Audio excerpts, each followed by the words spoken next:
What's happening, guys? Just a quick one here. I got a little excited about this one, and I've been down since Thursday. Had another surgery on my knee from my fall that I had back in October. So yeah, I'm on my second surgery now, still recovering on it. But a little simple one here in the meantime. And I've been watching a lot of YouTuber videos, and I watched Catus Maximus's video on a Allen brand ratchet similar to this one with a similar head, and I commented down below that I had this Craftsman one that looked very similar to his Allen one, his Allen branded one. And yeah, he got excited recently, and he made another video that he went out and found a half-inch version of this particular Craftsman, and that was pretty cool. So this is kind of a response video to his, and that would be cool if he saw. I don't know if he's going to see this video, but it would be cool to see this as well if anybody wants to see an old Craftsman ratchet. And it also has a little personal history as well to me, because I bought this, I believe, in a set. I'm not sure if I bought it separately, but I believe it came in a set back in the late 90s, early 2000s when I first started wrenching. Had it out in the field for a bit, but I mainly brought it home and used it as a home gamer, and had a extension breaker bar on this many times. I used a jack pole from a jack, which fit perfectly on here because it's nice and slim. So you can see the markings on here. He had markings on his which are rusty, but I'm in the California area, so you can see the chroming is coming off just like his in his recent video. And yeah, you definitely would see some rust marks here if it was in a different area.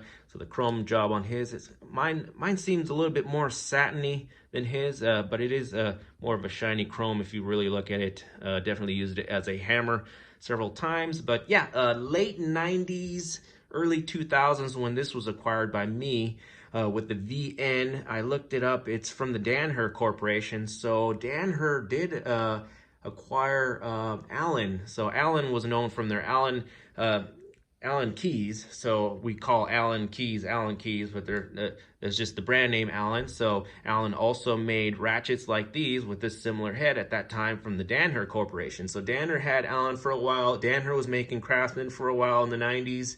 And Danaher was doing a lot. Danaher was acquiring hand tool companies left and right with Apex tool groups. Danaher made Apex Tool Group along with Cooper Industries, I believe, and they're making a startup with them, and then sold off Apex, which owns Gear Wrench and all that. So yeah, they were acquiring like crazy. So Apex was formed by Danaher in the 90s, and then was sold off to Bain Capital in 2012. So yeah, that's where all these tool companies kind of acquired together at around that time.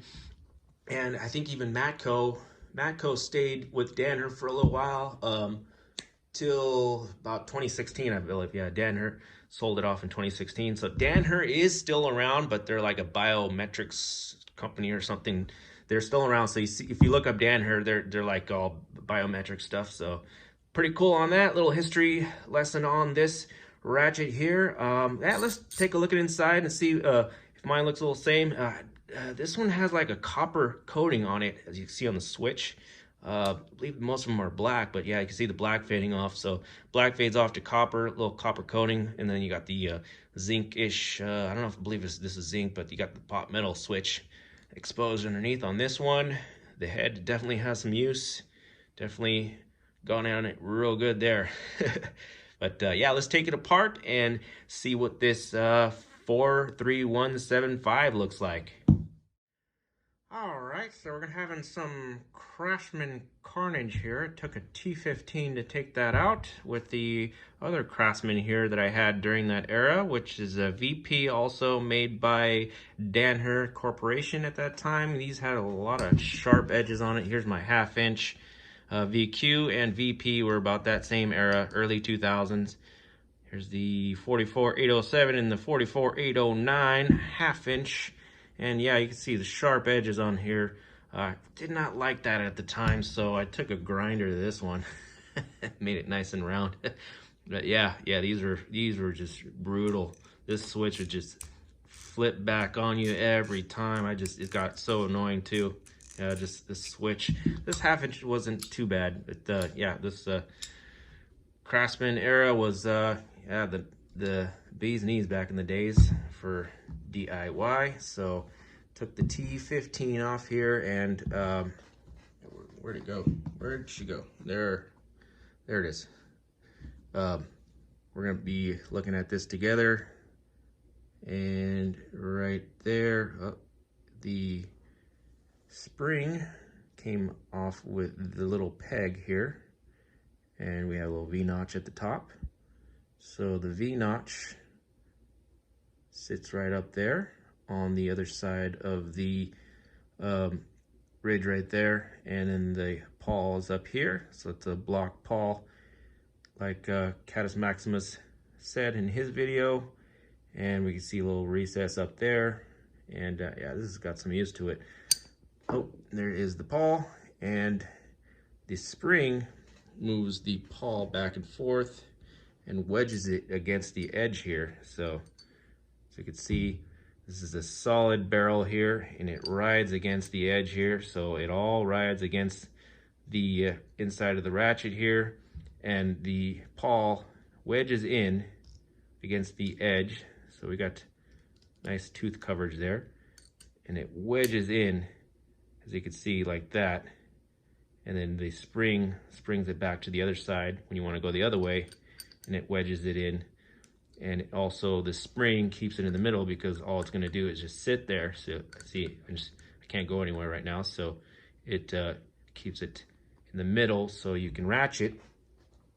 And there we go.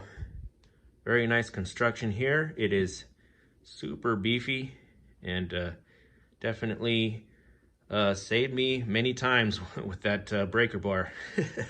The old jack pull trick. Just take the jack, take the pull off, stick it right on there, and boom. Nice and slim too, so you can get into confined areas.